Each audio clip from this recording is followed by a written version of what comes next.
સુરેન્દ્રનગરના થાનગઢમાં મગફળીના સરકારી ગોડાઉનમાં ભીષણ આગની ઘટના સામે આવી છે।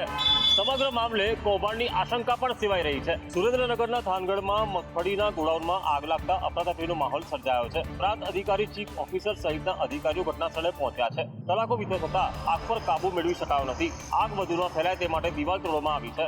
જોકે આગ લાગવાનો સિલસિલો ફરી શરૂ થતા કૌભાંડની શંકા જાગી છે। Gujarat state warehousing corporation godown ભાડે લઈને મગફળી સાચવે છે।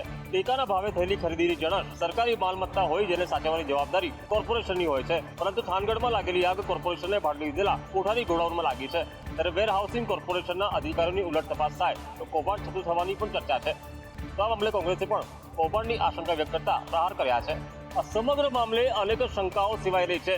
ત્યારે કૃષિ મંત્રીએ કહ્યું છે કે આવતીકાલ સુધીમાં આ ઘટનાનો રિપોર્ટ આવી જશે અને ત્યારબાદ જ તેઓ કંઈ પણ બોલી શકશે। આજે ભાજપ દ્વારા જિલ્લા અને શહેર પ્રમુખોના નામની જાહેરાત કરવામાં આવી।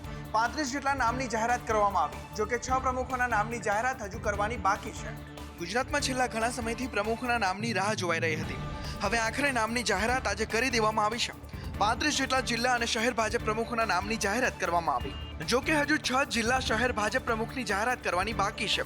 વડોદરા જિલ્લો, ખેડા, પોરબંદરની જાહેરાત કરવાની બાકી છે। સાથે અમદાવાદ, ગાંધીનગર શહેરની જાહેરાત કરવાની પણ બાકી છે। તો પંચમહાલના પ્રમુખની જાહેરાત બાકી છે। જ્યારે 35 પૈકી 13 જિલ્લા શહેરમાં પ્રમુખોને રિપીટ કરાયા છે। ક્યાં ક્યાં રિપીટ કરવામાં આવ્યા તેની વાત કરીએ તો નવસારી, વલસાડ, ગાંધીનગર, મહીસાગર, મહેસાણા, કચ્છ, બનાસકાંઠા, સાબરકાંઠા, દ્વારકા, રાજકોટ, બોટાદ, સુરેન્દ્રનગરમાં રિપીટ કરવામાં આવ્યા છે। હવે રાહ એની જોવાઈ રહી છે કે CR પાટીલની જગ્યા કોણ લેશે। જો કે હોળી ધૂળેટી બાદ પ્રદેશ ભાજપ પ્રમુખને નામની જાહેરાત કરવામાં આવે તેવી શક્યતાઓ પણ છે। સ્વામિનારાયણ સંપ્રદાયના જ્ઞાન પ્રકાશ સ્વામીના આજ્ઞાનને લઈને ઠેર ઠેર રોષ જોવા મળ્યો છે। સુરતમાં રઘુવંશી સમાજ અને બાપાના ભક્તો દ્વારા ઉગ્ર વિરોધ નોંધવામાં આવ્યો છે। જલારામ બાપા અંગે સ્વામિનારાયણ સંપ્રદાયના જ્ઞાન પ્રકાશ સ્વામીએ કરેલી ટિપ્પણીએ ભારે વિવાદ સર્જ્યો છે। જ્ઞાન પ્રકાશ સ્વામી સામે વીરપુર સહિત ઠેર ઠેર રઘુવંશી સમાજ અને બાપાના ભક્તો દ્વારા વિરોધ નોંધવામાં આવી રહ્યો છે। સૌરાષ્ટ્ર બાદ હવે સુરતમાં જલારામ બાપાના કરેલા અપમાનને લઈ રોષ જોવા મળ્યો છે। મોટી સંખ્યામાં લોહાણા સંબંધના લોકો બેનર સાથે એકઠા થયા, ત્યારે યુવાનો બાઇક રેલી મારફતે કલેક્ટર કચેરી પહોંચી વિરોધ નોંધાવ્યો છે। સ્વામિનારાયણ સાધુના અપશબ્દોથી અમારા સમાજની લાગણી દુભાઈ છે, તો એના માટે અમે રજૂઆત કરવા આવ્યા છે કલેક્ટર સાહેબને કે આવા અપશબ્દો અમારા સમાજ અને અમારા જલારામ બાપા માટે।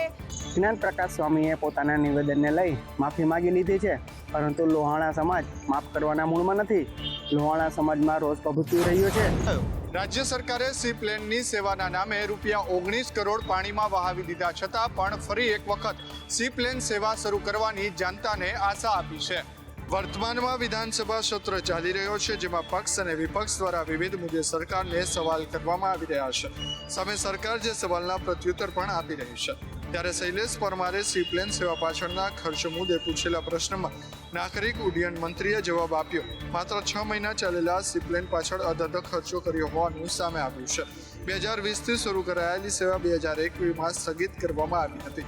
સરકારે કોરોના કાળ, ઓપરેટર ન હોવાથી સેવા સ્થગિત કરાઈ હોવાના કારણો આગળ ધર્યા છે, પરંતુ સત્ય હકીકત એ છે કે નિષ્ફળ ગયેલા પ્રોજેક્ટ પાછળ 19 કરોડ 50 લાખનો ખર્ચ થયો છે।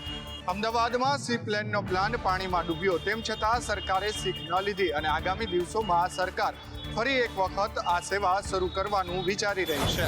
દેશનું ભવિષ્ય બાળપણથી જ તંદુરસ્ત અને સ્વસ્થ રહે તે માટે સરકારે કરેલી પહેલ પર પાણી ફરી વળ્યું। રાજ્યમાં આંગણવાડી ના હોવાનું સામે આવ્યું। આંગણવાડી કેન્દ્રો પાસે પોતાના મકાન ના હોવાની ચોંકાવનારી માહિતી સામે આવી છે। નર્મદા જિલ્લામાં 354 આંગણવાડી કેન્દ્રો પાસે પોતાનું મકાન નથી, તો છોટાઉદેપુર જિલ્લાના 379 આંગણવાડી કેન્દ્રો પાસે પોતાના મકાન નથી। ભાડાના અથવા દાતાઓના મકાનમાં આંગણવાડી કેન્દ્રો ચાલતા હોવાનો સરકારે જવાબ આપ્યો છે। નર્મદા જિલ્લામાં 197 કેન્દ્રો બાંધકામ હેઠળ, 137 કેન્દ્રોના ટેન્ડર પ્રક્રિયા ચાલુ। છોટાઉદેપુર જિલ્લા 100 કેન્દ્રો બાંધકામ હેઠળ, 98 કેન્દ્રોની ટેન્ડર પ્રક્રિયા શરૂ। 379 મકાન પ્રગતિમાં હોવાનો સરકારે જવાબ આપ્યો છે। દર વર્ષે આંગણવાડી માટે સરકાર કરોડો રૂપિયાનું ફંડ આપે છે, તેમ છતાં બાળકો યોગ્ય શિક્ષણ અને સુવિધાઓથી વંચિત છે। વિકસિત ગુજરાતની સંકલ્પના વચ્ચે રાજ્યમાં કુપોષિત બાળકોની સંખ્યામાં દિવસે ને દિવસે વધારો થતો જઈ રહ્યો છે। વિધાનસભામાં સરકાર ખુદ સ્વીકારી રહી છે રાજ્યમાં કુપોષિત બાળકોના ચોંકાવનારા આંકડા સામે આવ્યા છે. રાજ્યમાં વર્ષ 2025ની સ્થિતિએ 5,40,303 બાળકો કુપોષિત હોવાનું સામે આવ્યું છે. વિધાનસભાની પ્રશ્નોત્તરી કાળમાં વિગતો સામે આવી છે. કુપોષિત બાળકોની સંખ્યા ઘટી હોવાનો સરકારનો દાવો છે. જ્યારે વર્ષ 2023માં રાજ્યમાં 6,41,444 કુપોષિત બાળકો હતા, જેમાં રાજ્યના વર્ષ 2025ની સ્થિતિ 2,40,303 કુપોષિત બાળકો હોવાનું સામે આવ્યું છે. જોકે વિધાનસભામાં સરકાર કુપોષિત બાળકોની સંખ્યા ઘટી હોવાનો દાવો કરી રહ્યું છે, પણ આંકડાઓ કહી રહ્યા છે કે સંખ્યા વધી છે કે ઘટી છે. આગામી 8 માર્ચ એટલે કે વિશ્વ મહિલા દિવસે વડાપ્રધાન નરેન્દ્ર મોદી નવસારીની મુલાકાતે છે અને આ દિવસે વડાપ્રધાન નરેન્દ્ર મોદીની સલામતીની એટલે કે સુરક્ષાની બધી જ જવાબદારી મહિલાઓના શિરે. નવસારીમાં 8 માર્ચે યોજાનાર લખપતિ દીદી સન્માન સમારોહમાં પ્રધાનમંત્રી નરેન્દ્ર મોદી 1 લાખથી વધુ લખપતિ દીદીઓને સંબોધન કરશે. જ્યારે પીએમના સુરક્ષાની જવાબદારી પણ 3,000 મહિલા પોલીસ કર્મચારીઓને આપવામાં આવી છે. પ્રધાનમંત્રીના કાર્યક્રમમાં ડીવાયએસપી પીઆઈથી લઈને 3,000 મહિલાઓ ખડે પગે રહેશે. ડોમની અંદરનું સુરક્ષા કવચ પણ માત્ર મહિલાઓ પાસે જ રહેશે. પીએમની સુરક્ષા માટે 32 ડીવાયએસપી અને 45 પીઆઈ હાજર રહેશે. સાથે જ 90 પીએસઆઈ. આંતરરાષ્ટ્રીય મહિલા દિવસે મહિલાઓને સન્માન અપાવવા માટે થઈને આ ખાસ મહત્વનો નિર્ણય કરવામાં આવ્યો છે. સાથે જ વડાપ્રધાનની સાથે ચાલતા એસપીજી કમાન્ડરોમાં પણ મહિલાઓ જ તૈનાત રહેશે. આગળના ચિત્રમાં એસબીઆઈની સામેથી 75 લાખની લૂંટ. પોલીસે 3 ટીમ બનાવી ત્વરિત રીતે આરોપીને ઝડપ્યો.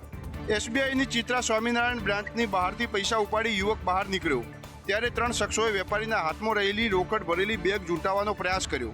જોકે યુવાન અને લૂંટારા વચ્ચેની ઝપાઝપીમાં યુવાનના હાથમાંથી બેગ છૂટી જતા એક્ટિવા સવાલ લૂંટારા રૂપિયા 75 લાખ રોકડા ભરેલી બેગ લઈને નાસી છૂટ્યા. બીજી તરફ ધોળા દિવસે સર જાહેર રસ્તા પર બનેલા લૂંટની આ ઘટનાને લઈ સ્થાનિક વિસ્તારમાં રીતસર અફરાતફરીનો માહોલ સર્જાયો. જ્યારે ઘટનાની માહિતી મળતા પોલીસ કાફલો દોડી ગયો અને 3 ટીમ બનાવી તપાસની ધમધોકાર શરૂ કર્યો. સીસીટીવીના આધારે પોલીસે 3 લૂંટારોને દબોચી લીધા. લૂંટાયેલી રકમમાંથી 75 લાખમાંથી 74.50 લાખ રૂપિયા પોલીસે રિકવર